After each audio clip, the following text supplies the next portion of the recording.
प्यारे बच्चों नमस्कार। मैथ के इस लेक्चर में आप सभी का स्वागत है। तो बच्चों जैसे कि आप सब जानते हो हम चर्चा कर रहे हैं आपके 3D के ऊपर।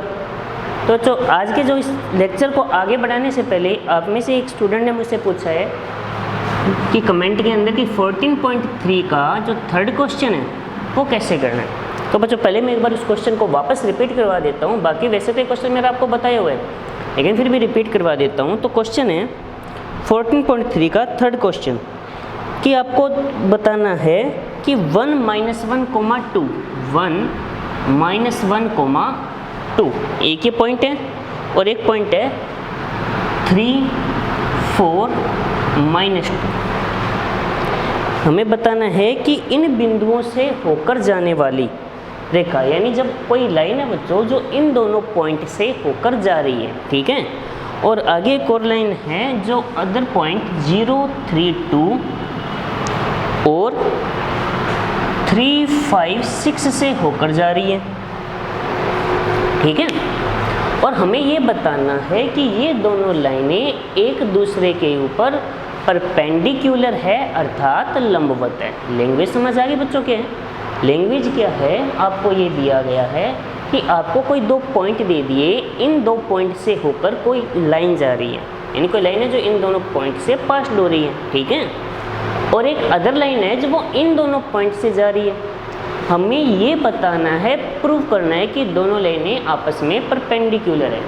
तो आपको यदि प्रोसेस याद हो, यदि दो लाइनें हैं बेटा जिनके direction ratio A1 B1 C1 हो और A2 B2 C2 हो, यदि दो लाइनों के डायरेक्शन रेशियो कुछ इस तरीके से हो, तो आप क्या प्रूव करोगे कि यदि A1 A2 plus B1 B2 plus C1 C2 equal क्या हो जाए, 0 हो जाए, तो हम ये बोल सकते हैं जो वो लाइनें हैं वो परपेंडिकुलर है अर्थात लंबवत है। बात समझ आई? यदि ऐसा लिख दें तो ये लाइनें आपस में परपेंडिकुलर हो जाएगी यानी लंबवत हो जाएगी। तो आइए बच्चों बस इसी प्रोसेस के अनुसार हम इसको सिद्ध करते हैं। तो इसके डायरेक्शन रेशियो का फॉर्मूला क्या बताया गया आपको, x2 - x1 y2 - y1 और z2 - z1। तो क्या आएगा देखिए यहाँ पे x2 - x1 यानी 3 - 1, y2 - y1 4 + 1, क्योंकि माइनस है तो माइनस माइनस प्लस हो जाएगा, -2 - 2। तो बच्चों ये आ जाएगा 2 5 - 4। सेम प्रोसेस यही 3 - 0 5 - 3 एंड 6 - 2। तो बच्चों ये क्या हो जाएगा 3 2 4। इनका मल्टीप्लाई कीजिए।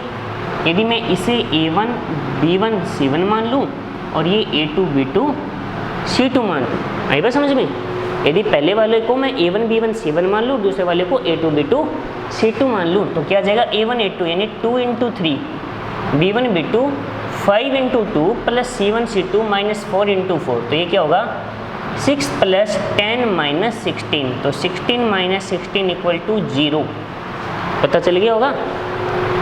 तो आपका जो A1 A2 plus B1 B2 plus C1 C2 student किसके इक्वल आया, 0 के इक्वल। और यदि ये बात लागू हो जाए तो इन दोनों से जो लाइन बनेगी यानी L1 और इन दोनों से जो लाइन मैंने मान ली L2, यदि उनके डायरेक्शन रेशियो के मल्टीपल यानी जो मल्टीप्लाई करके हमने सम किया, योग किया, वो 0 के इक्वल आया, तो आपका रिजल्ट क्या हो जाएगा, L1 is perpendicular with L2, यानी जो L1 है वो L2 के ऊपर लंबवत है। तो बच्चों बात समझ आ गई होगी? एक बार हमसे देख सकते हो, कोई डाउट है तो। सबसे पहले आपको दो पॉइंट दे दिए, उनसे बनने वाली लाइन की हमने डायरेक्शन रेशियो बनाई। फिर दो पॉइंट है, उस लाइन के भी डायरेक्शन रेशियो बना लिए। परपेंडिकुलर होने का रूल ये होता है A1 A2 plus B1 B2 plus C1 C2। इस फॉर्मूले के अंदर मैंने वैल्यू पुट की, जब मैंने सोल्व किया तो इक्वल 0 आता है, यानी वो इस कंडीशन को सेटिस्फाई कर रहा है। कंडीशन सेटिस्फाई हो रही है तो मतलब लाइनें परपेंडिकुलर है यानी एक दूसरे के ऊपर लंबवत है। क्लियर हो गया बच्चों? तो आइए वापस हम उसी टॉपिक पे आ रहे हैं जो हमने लास्ट लेक्चर में किया था। हमने लास्ट लेक्चर में क्या टॉपिक डिस्कस किया था, distance between two skew line, यानी दो विषम तलीय रेखाओं के मध्य की दूरी। और जो मिनिमम डिस्टेंस निकालनी होती है, शॉर्टेस्ट डिस्टेंस निकालनी होती है, तो वो डिस्टेंस होती है जो दोनों के ऊपर परपेंडिकुलर है, उसकी लेंथ। तो हमने जो प्रीवियस लेक्चर था बच्चों, उसके अंदर हमने ये पढ़ लिया कि जो लाइनें एक पैरेलल ना हो उनके बीच की डिस्टेंस क्या होगी। लेकिन आज कुछ बुक के क्वेश्चन और करते हैं जिससे टॉपिक एकदम अच्छी तरीके से कवर हो जाएगा। तो पहले एक क्वेश्चन है, देखिए कि हमारे पास दो लाइन है, उनके बीच की शॉर्टेस्ट डिस्टेंस बतानी है, यानी न्यूनतम दूरी। तो लाइन देखते हैं। पहले है i plus 2j minus 4k, ये है i plus 2j minus 4k plus lambda क्या दिया बच्चों आपको, i minus 3j plus 2k, i minus 3j plus 2k। फिर r वेक्टर, ये आपको क्या दिया है, sorry 2i plus 3j plus 6k है बच्चों, ये थोड़ी आप गलत लिख दिया, i plus 2j minus 4k है, ये है 2i plus 3j plus 6k, कुछ ऐसे, ठीक है। फिर है 3i plus 3j minus 5k, 3i plus 3j minus 5k plus mu, यहाँ पे कोई नया कांस्टेंट है और वैल्यू अंदर वाली यही है 2i plus 3j plus 6k। तो यहाँ से देखो, इन दोनों लाइनों को देखने के बाद आपको कुछ समझ आ रहा है, इन दोनों लाइनों को देखने के बाद कुछ समझ आ रहा है क्या, क्या करना होगा। देखिए एक बार ध्यान से, दोनों इक्वेशन को देखिए, आपको शायद कुछ समझ आ जाए।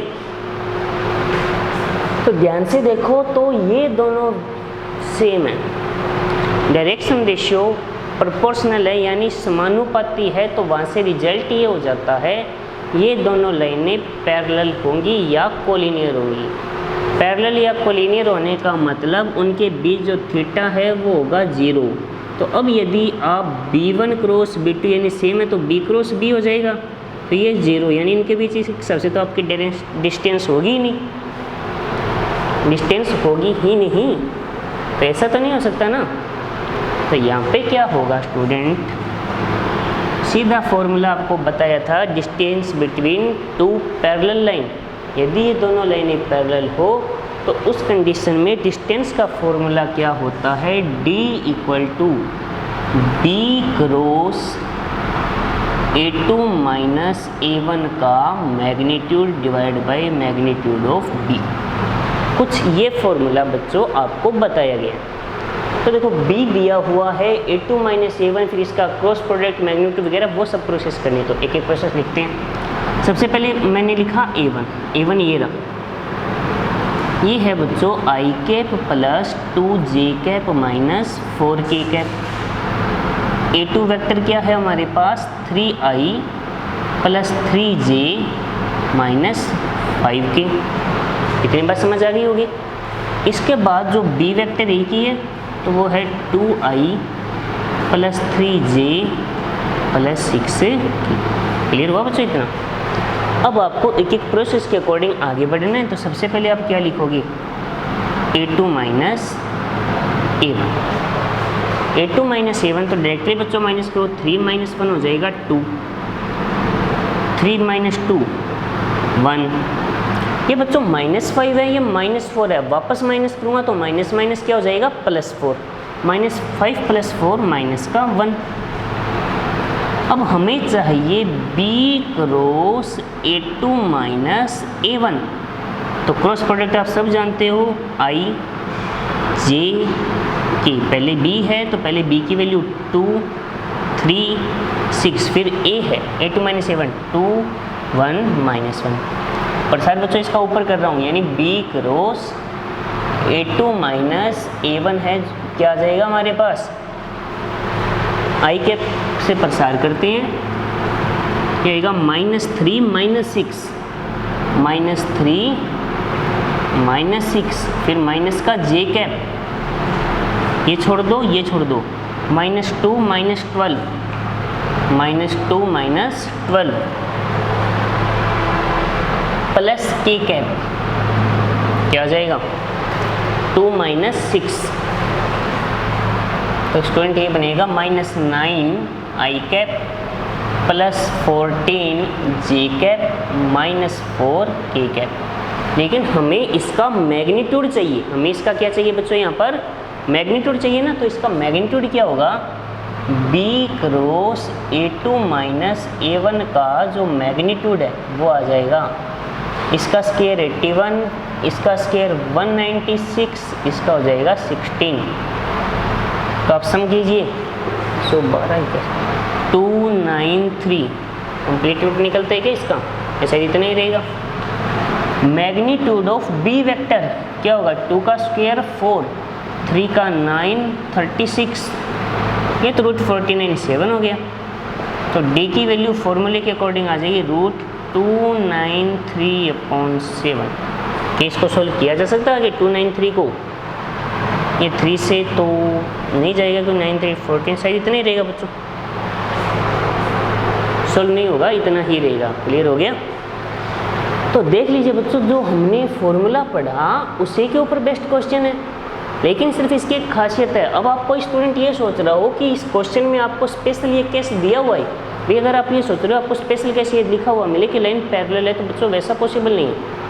हाँ, हो सकता है भी क्वेश्चन दिया हुआ है, वो आपके बेसिक नॉलेज पे डिपेंड रहेगा, वो आपके बेसिक नॉलेज पे डिपेंड रहेगा भी आपको ये किस तरीके से करना है। बाकी आप प्रोसेस सेम रहेगी, ठीक है, आराम से देख लीजिए। कोई डाउट है बताइए, समझ आ गया होगा सभी को। तो इरेज करके चलो एक और क्वेश्चन करते हैं फिर।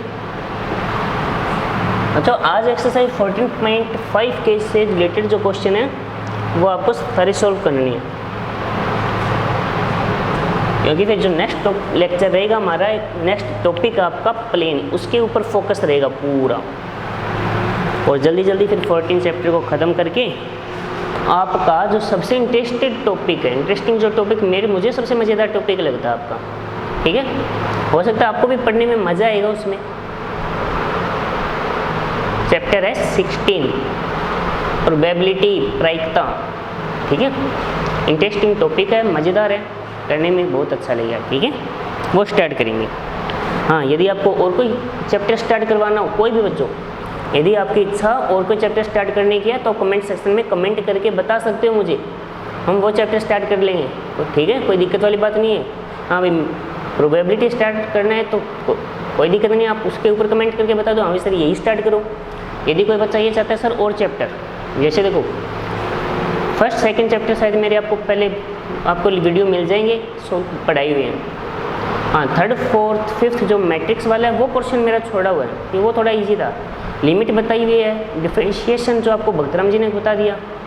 हाँ, बाकी यदि आपको डिफरेंशिएशन है, एप्लीकेशन ऑफ डेरिवेटिव है या इंटीग्रेशन है, कोई भी टॉपिक स्टार्ट, इंटीग्रेशन फिलहाल आपका चल ही रहा है, भक्तराम जी करवाई रही है। हाँ, उसके बाद का यदि और कोई टॉपिक है जो आपको टफ लग रहा हो तो वो स्टार्ट कर लेंगे, यदि नहीं है तो कोई दिक्कत नहीं है, जो आप होगे वही टॉपिक स्टार्ट हो जाएगा, ठीक है। जो आपको बुक का ही क्वेश्चन है, ठीक है, डिस्टेंस बिटवीन टू लाइन हम पता करेंगे। क्वेश्चन ले रहे हैं कि x + 1/7 x + 1/7 equal to y + 1/-6 equal है z + 1/1। एक तो बेटा ये लाइन है, एक लाइन और है x - 3/1 x - 3/1 equal y - 5/-2 y - 5/-2 और फिर इक्वल है z - 7/1। ये दो लाइनें हैं। यदि आपको याद हो तो मैंने जो प्रीवियस लेक्चर था उसमें क्वेश्चन को सॉल्व करवाया था कार्टेशियन फॉर्म से ही, लेकिन बच्चों एक दो बच्चों का कहना है कि सिर्फ एक ही फॉर्म से कर लें, तो बच्चों कोई दिक्कत वाली बात नहीं है। यदि किसी बच्चे को कार्टेशियन फॉर्मेशन टफ लग रही है याद रखनी, जो फॉर्मूला है वो, तो आप इसको वेक्टर फॉर्म में कर सकते हो, तो लेकिन उसके पहले आपको इन लाइनों को वेक्टर फॉर्म में चेंज करना पड़ेगा। वैसे कार्टेशियन फॉर्मूला का फॉर्मूला लिख देता हूँ मैं, ताकि आपको याद रहे, x2 - x1 y2 - y1 z2 - z1 divide में यहाँ पे a1 b1 c1 और ये क्या हो जाएगा a2 b2 c2 डिवाइड में क्या आएगा b1 c2 - b2 c1 C1A2 minus C2A1 plus A1B2 minus A2B1 का होल स्क्वायर। ये आपका x1 y1 z1 x2 y2 z2 A1B1 C1 A2B2 C2 यहाँ पे वैल्यू रख के सोल्व करो। चलो बस एक काम करते हैं, इस क्वेश्चन को हम दोनों तरीक़ों से सोल्व कर लें। तो इस क्वेश्चन को दोनों तरीक़ों से सोल्व करते हैं, ठीक है। तो एक ही क्वेश्चन से आपको दोनों प्रोसेस समझा देता हूँ मैं। तो सबसे पहले यदि मैं कंपेयर करता हूँ, फॉर्मूले में यहाँ पे x माइनस x1 होता है, यानी x1 होगा -1, x2 भी -1 और x3 भी -1। क्या मैंने गलत तो नहीं लिख दिया है? एक मिनट बच्चों, मैं चेक कर लेता हूँ क्वेश्चन को।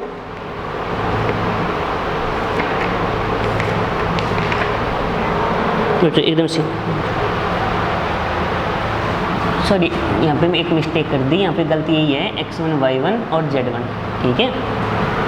a1 होगा 7, b1 -6 और c1 1 है, ठीक है।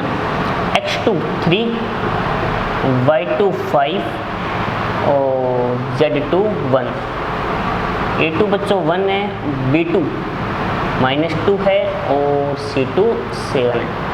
फॉर्मूले के अकॉर्डिंग चलते हैं। फॉर्मूला होता है x2 minus x1 y2 minus y1 z2 minus z1 a1 b1 c1 a2 b2 c2। तो नीचे रूट के अंदर बच्चों क्या आएगा? a1 b2 minus b2 a1 b1 c2 minus sorry a1 है बच्चों यहाँ पे, ठीक है, c2 माइनस b2 c1, फिर c1 a2 minus c2 a1। अब वैल्यू पुट करते हैं सारी। x2 माइनस x1 -3 + 1 4, डायरेक्टली लिख रहा हूँ कुछ। y2 minus y1 5 + 1 6 1 + 1 2। a1 b1 c1 कितना है बच्चों? 7 -6 1 और ये है 1 -2 7, ठीक है।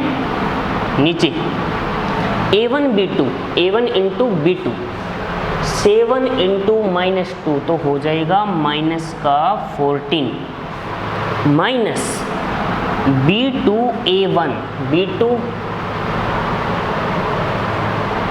सॉरी a2 b1 होगा बच्चों यहाँ पे, a2 b1 है, a2 b1 a2 है 1 b1 6 तो -6 हो गया, माइनस माइनस +6 फिर प्लस b1 c2 -6 इंटू 7 हो जाएगा -42 फिर माइनस का b2 c1 b2 -2 c1 -2 minus minus +2, ठीक है।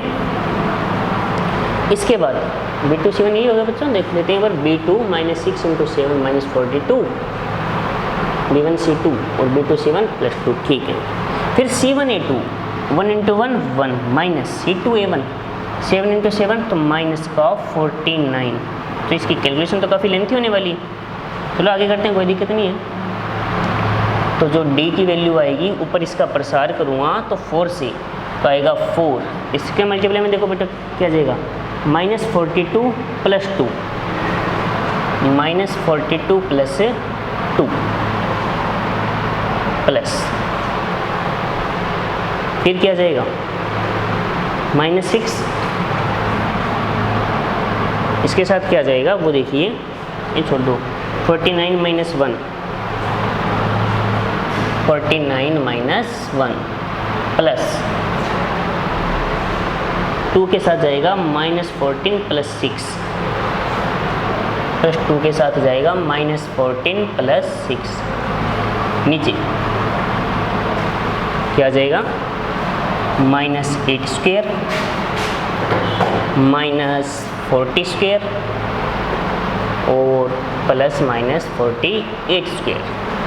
तो d की वैल्यू आ जाएगी बच्चों 4 into -40 -6 into 48 +2 into -8 divide by root के अंदर -8 स्क्वायर 40 स्क्वायर +-48 स्क्वायर। इनका मल्टीप्लाई कीजिए, इसको मोड में लिखना है बच्चों कंप्लीट को, ठीक है।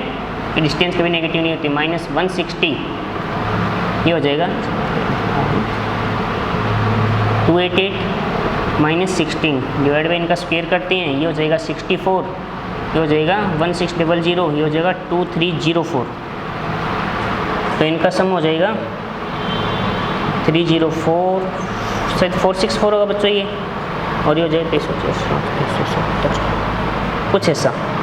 अब इसको सोल्व करना बच्चों आपका काम रहेगा, ठीक है। तो इसको सोल्व करो, डिस्टेंस आ जाएगी, क्लियर है इतनी। हाँ, लेकिन कोई स्टूडेंट यदि इसी क्वेश्चन को वेक्टर फॉर्म में चेंज करना चाहे तो मैं इसको एक बार उस फॉर्म में ज़रूर लिखना चाहूँगा, क्योंकि बच्चों कई बार देखने में है कि 6 मार्क्स का क्वेश्चन बन जाता है कार्टेशियन फॉर्म को वेक्टर फॉर्म में चेंज करना, सिर्फ इतना ही। कार्टेशियन फॉर्मेट को यदि वेक्टर फॉर्मेट में लिखना आप सीख जाते हो तो ये मान के चलो आप 6 मार्क्स का क्वेश्चन सीख जाते हो, एक तरीके से बन सकता है, ठीक है। तो ये उसको लिखते हैं जिससे ये कन्फ्यूजन क्लियर हो जाएगा। तो बाकी प्रोसेस समझ आ रही होगी, सिर्फ फॉर्मूले में वैल्यू रखो, कैलकुलेशन करो, इतना ही आपका काम है, क्लियर है। तो इसको इरेज कर रहा हूँ, बाकी बच्चों जितनी प्रैक्टिस करोगे उतना ही ये टॉपिक अच्छे तरीके से आपका कवर हो जाएगा। तो इसका जो फॉर्मेशन रहेगा वो देखिए। सबसे पहले तो आप इक्वेशन लिख लीजिए। कार्टेशियन फॉर्मेट होती है x minus x1 upon a, y minus y1 upon b और z minus z1 upon c।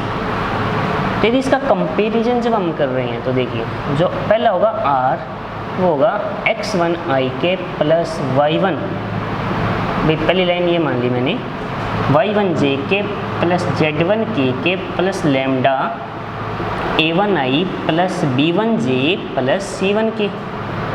तो वैल्यू पुट करेंगे तब x1 क्या है -1, फिर -1, फिर -1 प्लस लैम्डा a1 है 7i माइनस 6j प्लस की वैल्यू रख दी। सेम यही प्रोसेस बच्चों यदि मैं दूसरी लाइन के लिए करूं तो वो हो जाएगी x2i cap y2j cap z2k cap plus mu a2i plus b2j plus c2k। तो सारी वैल्यू रख दीजिए यहाँ से। तो वैल्यू आपको क्या दी गई है 3i plus 5j plus k plus mu a2 है 1 माइनस 2j प्लस 7k। अब इतना कन्वर्ट करने के बाद बच्चों आपको क्लियर इक्वेशन दिखाई दे गई, ये आपका a1 b1, ठीक है। यदि कोई बच्चा इसको वेक्टर फॉर्मेट से करना चाहिए तो ये लीजिए, ये आपका a2 और ये आपका b2, क्लियर हो गया। तो बच्चों मेरे हिसाब से जो आपके डिस्टेंस से रिलेटेड क्वेश्चन है वो एक तरीके से कंप्लीट है।